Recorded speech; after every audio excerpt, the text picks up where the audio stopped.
everyone, welcome to Brain Blitz Audios. Today we'll be reading the story Gulliver's Travels, which is found in English Reader for Tamil Nadu State Syllabus for Grade 6. Let's begin, shall we? Gulliver's Travels. Gulliver, a ship's doctor, took a job on a ship that was going on a long voyage. The voyage started well, but soon things changed dramatically. The ship got caught in a violent storm and was thrown off course. Then it hit a rock and broke up completely. 6 of the crew members, including Gulliver, got into a small boat and rowed until they were overturned by a big wave which came up suddenly. Gulliver was a good swimmer and he managed to swim till he reached land. The coast appeared strange and lonely. Gulliver dragged himself along the shore. He looked for some people or houses, but there was no sign of life. Hungry and exhausted, he fell on a patch of grass and fell into a deep sleep. When Gulliver woke up, he was lying on his back and the sun was in his face. When he tried to get up, he found himself unable to sit up or move at all. Terrified and puzzled, he tried to turn his head. He found his arms and legs were securely tied with slender strings on each side and attached to pegs fixed on the ground. His hair, which was long and thick, was similarly tied down.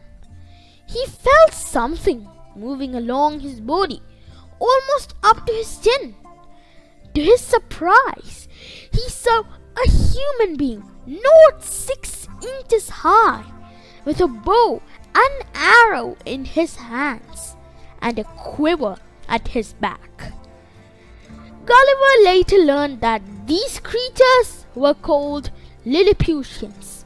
Startled by the sight, Gulliver cried out and soon managed to free his left arm.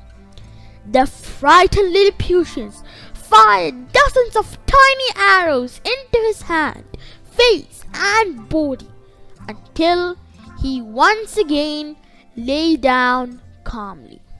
The Lilliputians then built a stage to Gulliver's side that was about 1.5 feet tall, upon which an obviously important person stood and made a 10-minute speech to Gulliver in a language he could not understand. By now, Gulliver was really hungry.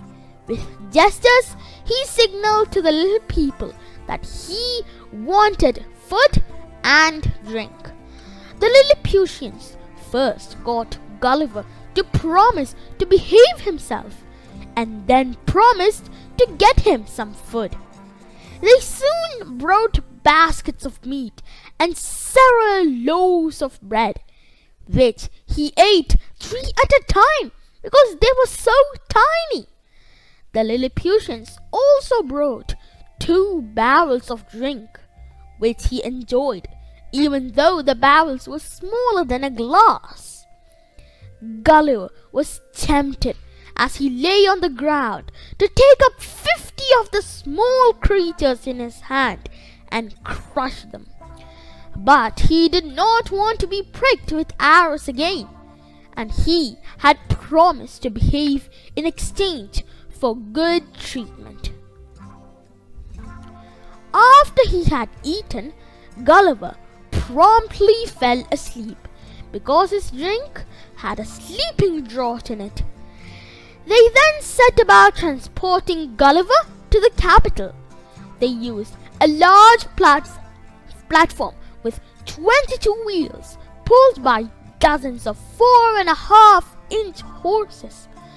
They somehow managed to put him on the platform and dragged Gulliver down the road to the city. Suddenly, Gulliver woke up when the vehicle stopped. 2 or 3 curious young Lilliputians wanted to see how Gulliver looked when asleep. They climbed up into the engine and, advancing very softly to his face, put the sharp end of their half-pike into his left nostril.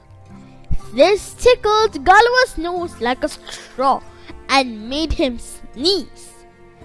As they started moving again, Gulliver saw that more than 100,000 Lilliputians had come out to see the strange giant. It was a carnival atmosphere, and the Lilliputians seemed to be enjoying themselves, much to Gulliver's amusement. Finally, they arrived at the Emperor's palace.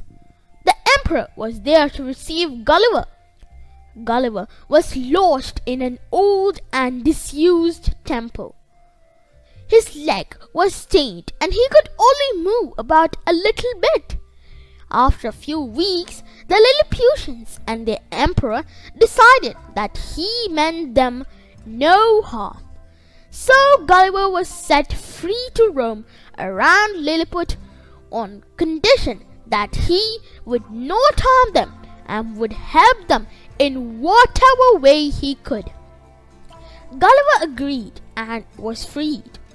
He was provided with food and water. A house was built for him. Gulliver stayed with Lilliputians, helping them in many ways.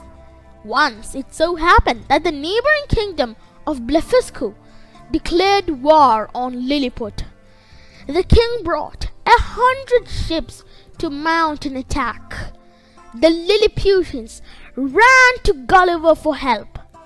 The emperor said, "Don't let us down now, Gulliver. We need your help." Gulliver walked into the sea. He took a long rope, tied all the 100 ships together, and dragged them in the water. Gulliver pulled the ships the whole day, going round and round until the army of Vasippathu was giddy and in no position to fight. The king of Vasippathu came begging for peace between the two kingdoms. The emperor agreed. Gulliver was hailed as a hero and lived peacefully in Lilliput for many years. And that's the end of the story. We hope you found it interesting. For more useful videos, please subscribe to our channel, Brain Blitz Audios. Here uploaded many stories here at Brain Blitz Audios. Some of the links are given in the description down below. Please do visit the links and enjoy more stories. See you soon. Bye bye.